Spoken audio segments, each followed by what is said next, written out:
Today, I'll show you a simple way to unlock your phone's screen lock or password without losing any data. The best part? It's free and easy, even if you're not a tech expert. Just follow these steps, and you'll be able to unlock any phone hassle-free. Let's get started. You can unlock your phone's screen lock or password using a special code.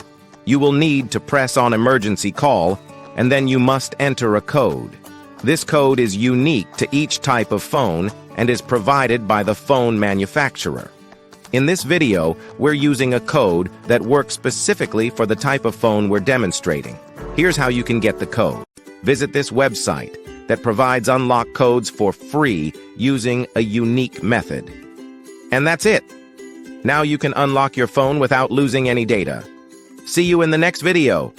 Bye.